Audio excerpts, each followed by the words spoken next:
এই ফুলগুলা এর আগে কেরা কেরা দেখছেন বা এই ফুলের নাম কি যদি জানেন কইয়ে যাইয়েন। আর আজগো মুই বাইরের সৌন্দর্য আর মোর ছাদের গাছের সৌন্দর্য সব কিছুই দেখামো। আসসালামু আলাইকুম, আপনারা সবাই কেমন আছেন? মুইও ভালো আছি। এই যে বেনিহালে উঠতে আবার শুরু হইয়া দিলাম প্রত্যেক দিনের ডিউটি।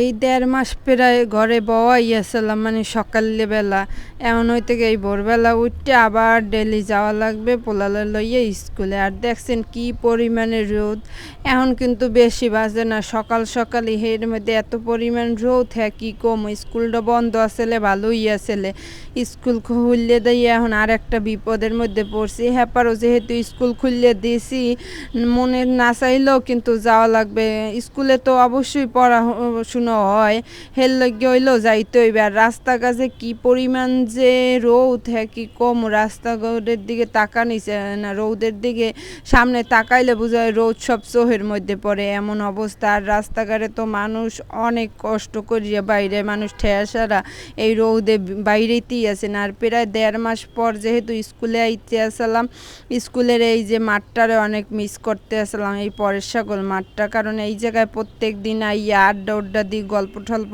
করি। আর এই ২.৫ মাস যে বাসায় আসালাম এর লগে কিন্তু অনেক মিস করছি।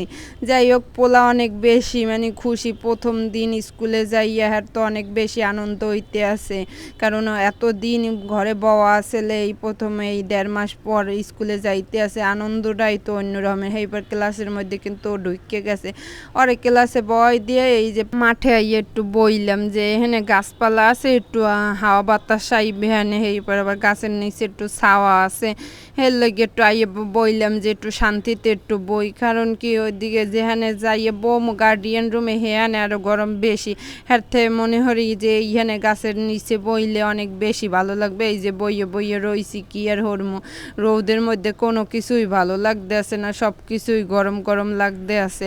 আর এদিকে পোলার কিন্তু ছুটি দিয়ে দেছে, এবার পোলায় আবার আর বাপের লাগে অপেক্ষা করতে আছে, আর তো ঘোরাঘুরি হতে আছে, যেহেতু অনেক গরম পড়ে এর লাগে কিন্তু ঘুরাঘাড়ার ওই রকমের কোনো কিছুই ভালো লাগে না, সব কিছুই কেমন কেমন লাগে, শয়তানি ফয়তানিও তেমন একটা হরে না, কারণ এত গরমে আর কি হরবে। আর এদিকে কিন্তু দুপুর ঢেলে খাইয়ে লই একটু জিরেইয়ে বিলের এই কোচিনে পোলা লইয়ে যাইতে আসি ৫টার সময়। হ্যাঁ দেখি যে এই সময় পুরো বুঝে দুপুর জিহাল এই রকমের রোদ পড়ে, এই রোদের মধ্যে কোনো কিছু ভালো না লাগলেও ভালো লাগাইতে হইবে। এই আইসি পরে একটা অটো পাইয়ে গেছে, এই অটোটা পোলায় উঠতে গেছে, মই উঠতে আন যাইতে আছি পোলার কোচিনে। এদিকে আইয়ে তো দেখি ওরে খোদা কি পরিমাণ গাড়ি, কি পরিমাণ মানুষজন, হ্যাঁ তো কর শেষ নাই। কিন্তু মোর কষ্ট লাগে এই যে বুড়ো মানুষের লাগে, এই যে রিক্সা যারা চালায় এই রোদের মধ্যে, কি পরিমাণ রোদ, মানুষ এমনিতে বাইরেইতে পারে না ১০ মিনিটের লাগে, আর হেইয়ের মধ্যেও বেডারা কি পরিমাণ কষ্ট হরে সংসার চালায়। আল্লাহ তাড়াতাড়ি একটু বৃষ্টি দিলে অনেক বেশি মানুষের ভালো হইতে। যাই হোক, পোলারে কিন্তু কোচিনে দিয়ে মই আবার যাইতে আছি আটটে আটটে, কারণ এই বিয়েলে হলে একটুখানি হাঁটতে অনেক বেশি ভালো লাগে। আর এদিকে দেখতে আসি যে গাড়ি অনেক ভিড় বাইরে গেছে আগের চেয়েও, কারণ ৫টার সময় কিন্তু স্কুল কলেজ ছুটি দেয়, স্কুলগুলো সব ছুটি দেয় হেইয়ার লইয়া। আর এদিকে আইয়ে দেখি এত পরিমাণ রোদ, হঠাৎ করে দেখি যে ম্যাক করিয়ে গেছে, যে একটু আগেও দেখছি এত পরিমাণ রোদ, এর মধ্যে দেখি ম্যাক করিয়ে সব অবস্থা খারাপ হয়ে দিয়েছে। আবার দেখি এদিকে আইসি আবার রোদ উঠছে, মানে কিছুই বুঝি না, ম্যাক করছিলে পর অনেক ভালো লাগতে আসলে, যে মনে হয় বৃষ্টি টিষ্টি আইতে পারে, আইলি ভালো হইবে, সবাই একটু খুশি হইবে। আর এত পরিমাণ গরম পড়তে আছে এই সময় কিন্তু একটু বৃষ্টির অনেক বেশি দরকার। আর যে জায়গায় যে এই জায়গায় দেই শরবত আর শরবত, মানে মানুষের এত পরিমাণ ঠান্ডা লাগে কোনো কিছুই কিন্তু খাইতে ভালো লাগে না এই শরবত ছাড়া, এই শরবতই মানুষ কিন্তু বেশি খাইতে আছে। আর এই জায়গায় কিন্তু সুন্দর করে মগ ওই কাঞ্চন পার্কের সামনে একটা বাজার মেলছে, মানে এই প্রত্যেক দিন বিয়েলি এই রকমের বাজারটা মেলে, মানে হাতের নাগালে যা কিছু প্রয়োজন টুকিটাকি সব কিছুই পাওয়া যায়। আর এই জায়গায় এই কাঞ্চন পার্কের সোজাসুজি একটা এই যে ব্রাহ্মমান লাইব্রেরির বইগুলো আছে, এই জায়গায় প্রতি রবিবারই আইয়ে বয়, এইপরে হিন্দে যাগো বই লাগে, বই ঠই কিনে নেয় পরে। আর এদিকে পার্কের মধ্যে আইয়ে তো দেখি কি সুন্দর বকুল ফুল ফুটে রয়েছে। আর এই যে বকুল গাছ, এই বকুল গাছ আছে এত সুন্দর ফুল ফুটে রয়েছে লাস্টে কিন্তু মুইকাটা ফুল পারতে পারিনি উপরে উপরে আল্লাহ দুইটা কলি পেরিয়ে এইবার দেখতে আসি খুঁটি খুঁটে যে কলিতে গনেও কি ঘেরা নাই নাকি ফুলে গনেও ঘেরা নাই এইবার দেখি যে না কলিতে গনে তেমন একটা ঘেরা নাই না। আর এদিকে দেখতে আসি কি সুন্দর ফুল ফুটে রয়েছে। এই ফুলগুলো আপনারা কেউ চিনে থাকলে মনে কিন্তু কমেন্ট করে কইবেন। এই ফুলগুলার কিন্তু এই ফুল দিয়ে কিন্তু একটা ফল হয়, ফলটা কিন্তু খাইতে অনেক স্বাদ। এটা কিন্তু তরকারি, ফল বলতে এটা কিন্তু তরকারি, এটা কিন্তু রাইন দেখায়। এইবার যদি আপনারা জানিয়ে থাকেন মরে কিন্তু জানাই। আর এই পার্কটার মধ্যে আইলে এমনিতেও কিন্তু মন ভালো হয়ে যায়। এখানে অনেক মানুষজন আয়, অনেক একটু কথাবার্তা কওয়া যায়, ঘুরাঘুরায় খেলে, এগুলো দেখা যায়, এগুলো দেখতে কিন্তু অনেক বেশি ভালো লাগে। আর এদিকে আইছি কিন্তু মুই করমচা দেখতে, কারণ এই যে একটা করমচা গাছ আছে, এত পরিমাণে করমচা হয় হ্যাঁ কি কম সবাই কিন্তু কম বেশি পাড়িয়ে খায়।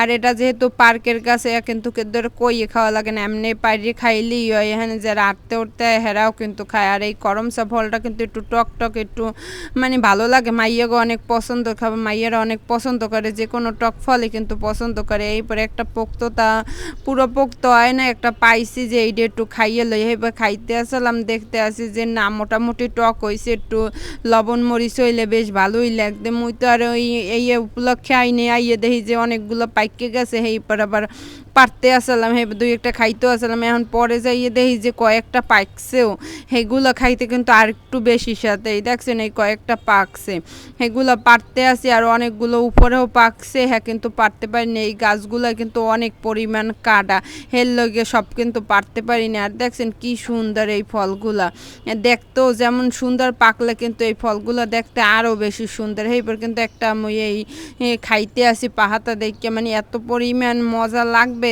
হ্যাঁ তো আর সইতে পারিনি। একটু টক টক খাইতে কিন্তু অনেক বেশি মজা লাগছে। এইবার কইলাম যে অপেক্ষা করিয়া লাভ নাই, বাসায় যাওয়া পর্যন্ত অপেক্ষা করতে, মানে এখানে বইয়ে এই মইয়াকে একটা খাইয়ে লই, পরে কত হইবে।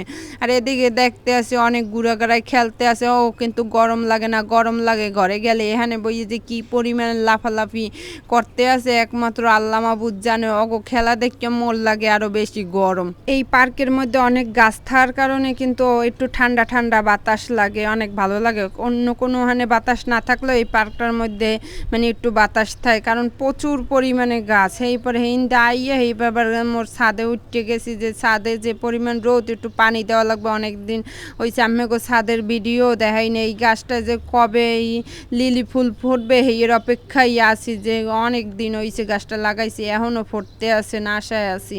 আর এই দেখছেন এই যে আমি গো দেখাইছিলাম অনেকদিন আগে ভিডিওতে, এই যে অনেকগুলো বীজ লাগাইছি, এইতে মাসাল্লাহ দিলে কত ধরনের সবজি হয়েছে। এই যে এই ঢেঁড়স গাছে, প্রত্যেকটা ঢেঁড়স গাছের মাথায় এক ভর্তি করে ঢেঁড়স হয়েছে, এক একটা গাছের মাথায় 3-4 হয়ে ঢেঁড়স হয়েছে। মানে গাছে যদি মানুষের জায়গা থাকে আসলে তরকারি লাগাইয়ে খাওয়া কিন্তু অনেক ভালো হতে, কিন্তু স্বাদও বাড়ে আর ফরমালিন মুক্ত খাবারও খাওয়া যায়। এর মধ্যে যাইয়ে দেয় যে অনেকগুলো হয়েছে, ঘাস হয়েছে, এগুলো আস্তে আস্তে করিয়া বাঁচিয়ে দিতে আসি। ভিডিওটা যদি ফেসবুক দিয়ে দেখেন তাহলে একটা ফলো দিয়ে রাখবেন, আর ইউটিউব দিয়ে রাখলে সাবস্ক্রাইব করিয়ে রাখবেন, হলে কিন্তু মোর ভিডিও আমি কোথাও সবাই আগে পৌঁছেই যাইবে। আর এদিকে কিন্তু গাছগুলো সব বাঁচিয়ে দেওয়ার পরে এই ড্রাগন গাছে অনেকগুলো কোষ ছাড়ছে, এগুলো কিন্তু দরকার হয় না, এগুলো থাকার কারণে কিন্তু গাছগুলো আরো দুর্বল হয়ে যাবে। এর লগে কিন্তু গাছগুলো সব কাটতে দিতে আছে, যেগুলো দরকার নাই। আর যেগুলো আগা কাটতে দিছে এগুলো কিন্তু প্রত্যেকটা কুশি ছাড়ছে। আর এইগুলো যেগুলো আগা কাটা বাহি আছে এই কিন্তু প্রত্যেকটা আগা এরকম মাথাটা কাটতে দিতে আছে, কারণ এই এপ্রিল মাসে বা এই মার্চ এপ্রিল মাসেই কিন্তু ড্রাগন গাছের এই ফলাওয়া শুরু করে। এর লাগে আগাগুলো কাটতে দিতে আছে এপ্রিল মাসে, যাতে সামনেই কিন্তু এই ড্রাগন গাছে ফল হইবে। হইয়া আমাকেও কিন্তু ভিডিওতে দেখা মনে।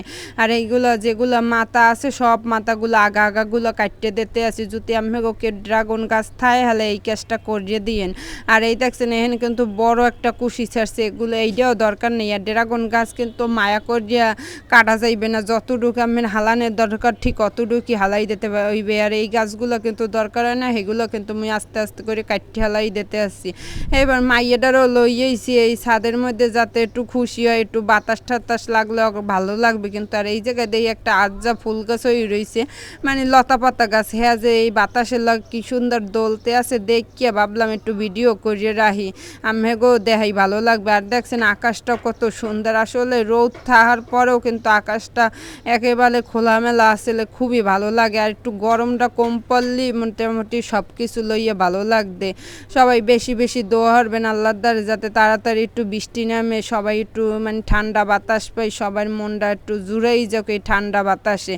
আর এই গরম ভালো লাগতে আছে না হেল লগে। আর এদিকে সন্ধ্যার পর আইছিলাম কয়টা পিঁয়াজু বানামু, যে এই পিঁয়াজুগুলো ভাতেও খাওয়া যাইবে আবার হুদাও খাওয়া যাইবে। পিঁয়াজু খাইতে কিন্তু মোর দ্বারা একসের ভালো লাগে। রোজা শেষ ভাবলাম এখন দুগ্গো আবার পিঁয়াজু বানাইলই, হইতে ভাবলাম যে আম্মাকেও একটু দেখাই। এই পিঁয়াজু ভাজতে আছি, এদিকে একটু মুসমুসি হরিয়েই ভাজবো। আর এদিকে কিন্তু ডাল আনছি আমরা দিয়া, মগো বরিশালের মতো বিখ্যাত ডাল মনে হয় আর কোথাও এত স্বাদের ডাল পাওয়া যাইবে না মোর দ্বারে মনে হইতে আছে। আর এই পিঁয়াজটা কিন্তু পিঁয়াজুটা খুব ভালো হরিয়া ভাজ্যে নিতে আসি। এরকম সব পিঁয়াজগুলো ভাজ্যে নিছি। আর এই পিঠাটারে আমরা কেরা কেরা চেনেন, এই পিঠাটা কিন্তু মোরা কই সিরিঞ্জ পিঠা। এই পিঠাটা খাইতে কিন্তু একসের মজা। অনেকে কিন্তু এটা সেমাই দিয়েও খায়। সবাই ভালো থাকবেন, সুস্থ থাকবেন, আল্লাহ হাফেজ।